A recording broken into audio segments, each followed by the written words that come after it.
lihat ni kau kena berti halau ki agency mo pidai uksiang. Tangi kila pai Bangladesh lano kion pai biang sini sa Meghalaya ni.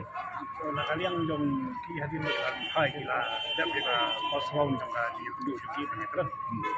Jangan saat meeting nak kamhe jom ki. Hadir kita meeting sa yo. Tu sini Kim sim ni karayo.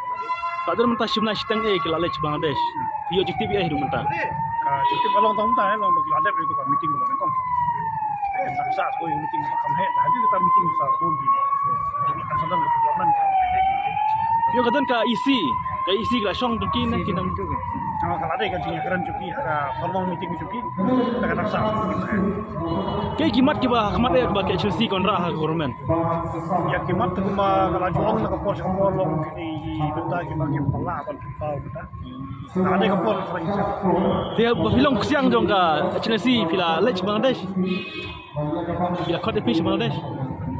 Kata long long Belum itu.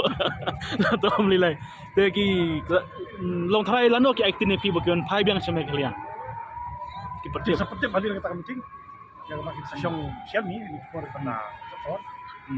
Seperti pak kita Tanya ke sarkar ke ika jingkular ke sarkar ke. Malu kita kan panton kalau mau jumpa ke syukur kita bahkan nak kalian surkar kalau ai itu ke siapa sih cuma. Jadi Allah bandung bani berketurun di kampung ke Jawa yang kakak. Kaskurti kum no ki habakiwan na Bangladesh mano baskurti ki. Bagaimana pengadai pagilay itu longga dari sarkar yang berpihak security. Kami yang kalian sarkar habis di security berpihak kita.